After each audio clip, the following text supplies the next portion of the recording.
안녕하세요, 원장님. 워낙 유명하시지만 영상을 보시는 분들께 간단히 소개 부탁드립니다.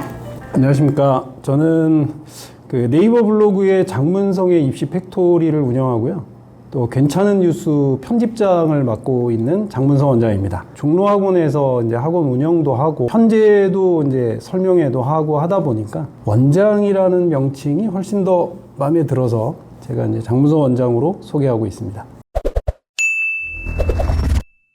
2024학년도 대학 입시의 가장 중요한 특징은 무엇이고 어떤 변화가 예상되나요? 예전부터 이제 예상이 되었던 건 이런 거죠. 현재 고등학교 3학년 학생 수가 역대급으로 적습니다. 학생 수 변화의 그래프를 보면 초등학교 1학년부터 고등학교 3학년까지 현재 우리가 초, 중, 고 요 학교를 다니는 학년 중에는 인원이 제일 적어요. 현재 이제 전체 학생 수로 봐도 한 40만 3천 명 정도가 되는데요. 이 학생들이 사실은 다 수능을 보고 대입에 참여하지는 않습니다. 보통 이제 학생들 중에 보면 대학 입시에 아예 관심이 없는 학생도 있고요. 특성화고 학생들은 아예 수능 없이 또 대학을 가는 케이스들도 많고 하기 때문에 실제로 우리가 얘기하는 수시, 정시 요런 이제 정상적인 학생부 위주 전형이나 논술이나 정시에 이제 참여하는 학생들은 보통 전체 학생 수에서 많으면 10만 명, 요즘같이 이제 학생 수가 적으면 8만 명은 줄어야 되니까 32만 명 정도가 아마 대학 입시에 참여할 거라고 이제 보면 됩니다. 그게 한 80% 정도의 비율이라고 생각하시면 되는데요. 최근에 본 시험 중에 이제 6월 평가원 모의고사 인원을 제가 보니까 실제로 재학생이 응시한 인원이 한 30만 명이 좀 넘습니다. 30만 6천 명 정도 되기 때문에 거의 이제 통계적으로 비슷한 경향이에요. 자, 그럼 이제 여기서 문제가 뭐냐면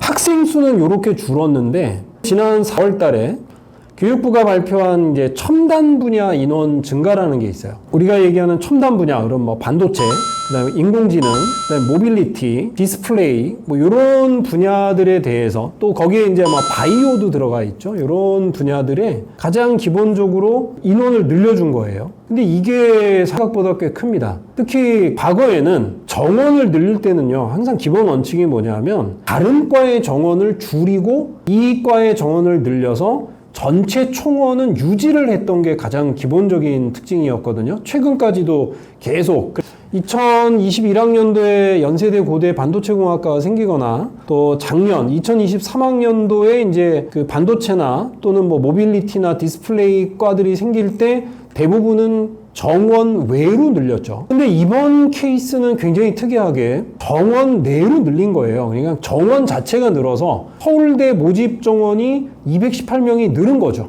그 다음에 연세대도 늘었고 고대도 늘었고 이제 대략 그 인원이 서울대 218명, 성균관대 154명, 고대 90명, 연대 74명. 이게 우리가 일명 얘기하는 최상위권의 그 4개 대학에서 실제로 늘어난 인원이 굉장히 많다는 거죠. 500명이 넘는 인원이 지금 늘어난 거예요. 여기에다가 사실은 이제 추가적으로 더 늘어난 곳이 어디냐면 과기원이라 그러죠. 유니스트, 지스트, 디지스트 요 3개 과기원에서 삼성전자하고 계약학과로 반도체공학이 신설이 됐습니다. 작년에 사실은 카이스트 100명, 포항공대 40명이 이미 그 신설이 됐는데 올해 이 3개 대학에서 추가적으로 100명이 더 늘은 거예요. 좀 전에 말씀드린 그 3개 과기원은 서울대나 연고대급보다는 조금 밑에 있는 학교라고는 하지만 그래도 보통 서성한 라인의 학교 정도 수준이라고 저희는 이제 보통 이제 표현을 하니까 그러면 서울대, 연대, 고대, 서성한 라인에서 실질적으로 한 650명 정도의 정원이 늘어난 효과가 있죠. 요게 이제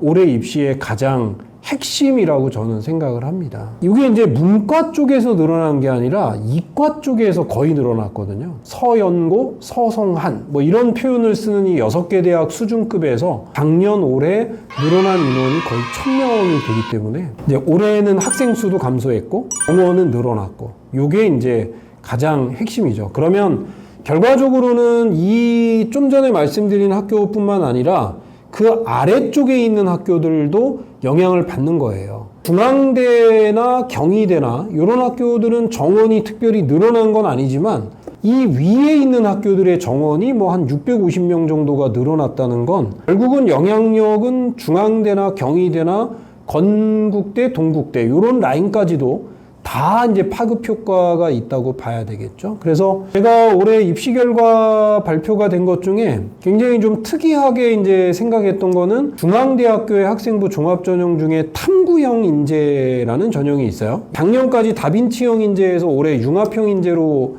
이름을 바꾼 전형과 이제 두 종류의 학생부 종합전형을 운영하는 게 이제 중앙대인데, 일반적인 케이스로 보면은 그 융합형 인재는 일반고 학생이 좀 많고요.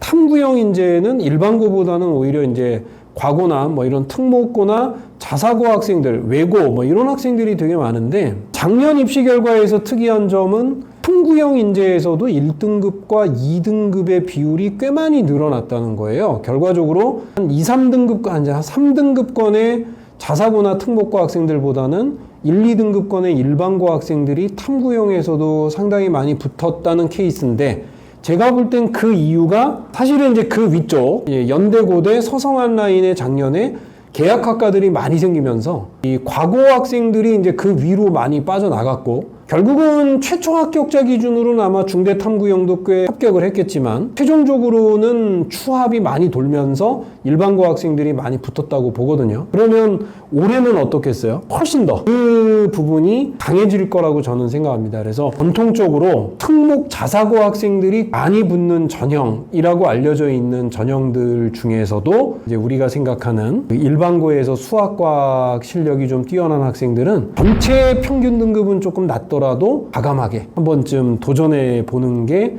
올해 아마 입시에서 가장 중요한 특징일 거예요. 문과 학생들 입장에서는 억울한 게 정원이 늘어난 게 없어요. 서울의 주요 대학 중에는 한국외대가 신설학과가 하나 있습니다. 소셜 사이언스 앤 AI 융합학부라고, 요게 이제 한 49명 정도 늘어난 거 외에는 문과 계열에서 신설학과는 거의 없습니다. 그런데 사실은 문과 학생들에게도 올해 입시에서 굉장히 중요한 점은 지난 6월 평가원 모의고사의 그 채점 결과가 나왔을 때 과탐 인원이 많이 줄었어요. 과탐 인원이 늘어서 현재 지금 채점 결과를 보면 미적분 인원이 확률 통계 인원보다도 많아졌고요.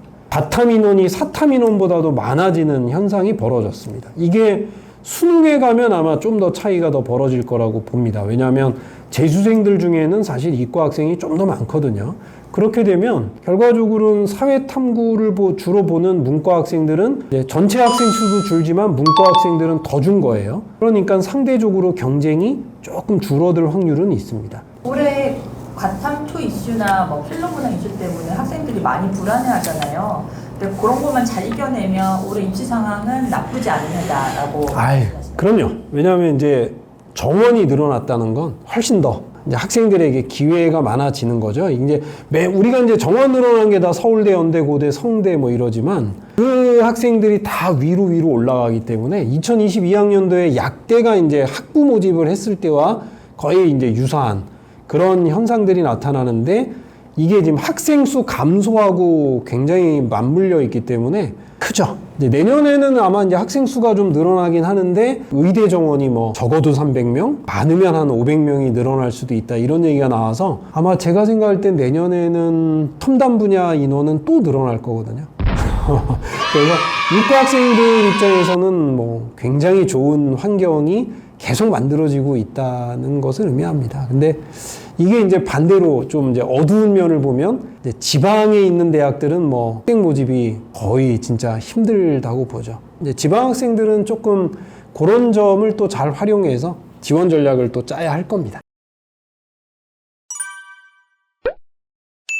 수시 원서 접수 기간이 얼마 안 남았는데요. 수시 원서 6장을 정할 때 어떤 식으로 정해야 최대한 후회를 덜 수 있는지 노하우 전수 좀 부탁드립니다. 수시 모집이라는 게 원서 접수를 할 때 이제 기본 원칙 2가지가 있어요.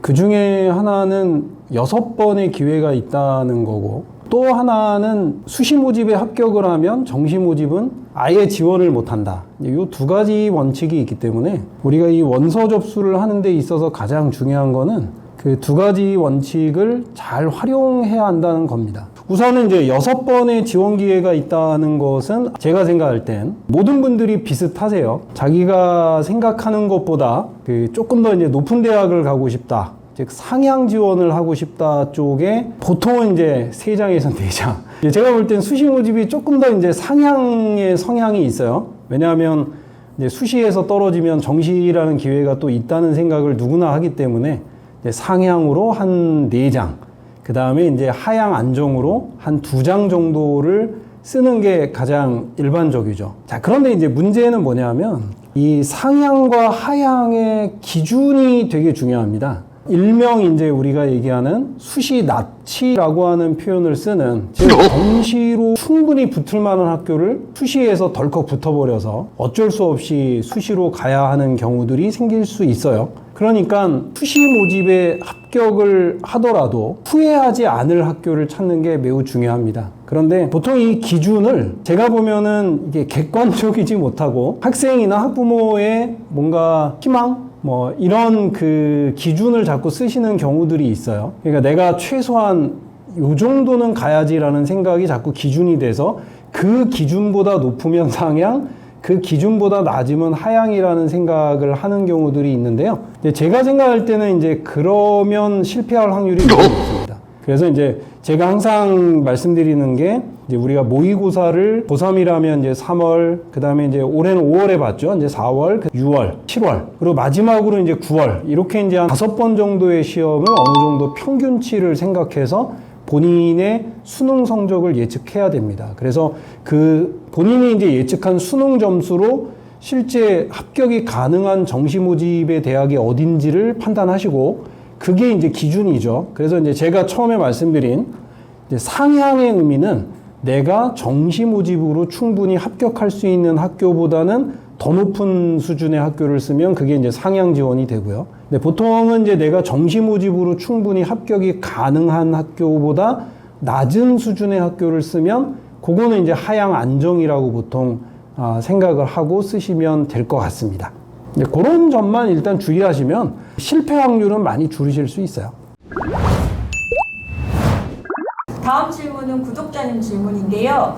목동 소재 고등학교에서 내신 2등급 중반이면 학추는 안 쓰고 학종 논술만 쓰는 게 좋은 걸까요? 하셨어요. 지역에 따라서 이 차이가 굉장히 큰데요. 만약에 이제 목동 지역의 내신 2등급 정도의 학생이라면 뭐 이게 이제 학생 개개인에 따라 조금씩 다르긴 한데요. 일반적인 경향이라면 모의고사를 좀 잘 보죠. 그래서 이제 수능 성적이 어느 정도 나올 수 있기 때문에 기본적으로 정시 모집에서도 꽤 수준 있는 학교를 갈 가능성이 높습니다. 그러면 이제 여기서 어떤 문제가 있냐면 좀 전에 이제 얘기하신 이제 추천 전형이라는 것은 일반적으로 이제 학생부 교과 전형인데요. 이 학생부 교과 전형은 수시 납치 전형이에요. 무슨 얘기냐 하면 면접이 없는 경우가 대부분이고 면접이 있더라도 대부분은 수능 전에 봅니다. 대표적인 학교가 이제 연세대 추천형, 그 다음 이화여대 고교 추천, 그 다음에 뭐 명지대 교과 면접 이런 교과 전형이지만 이제 면접을 보는 경우들이 있는데 이 경우가 대부분 납치 전형이죠. 그러다 보니까 만약에 목동 지역의 2등급 정도의 내신을 받는 학생이 수능 성적이 꽤 된다고 생각하면 2등급 중반대로 만약에 학교 추천 즉 그 학생부 교과 전형을 쓰게 되면 쓸 수 있는 학교의 수준들이 뭐 명지대나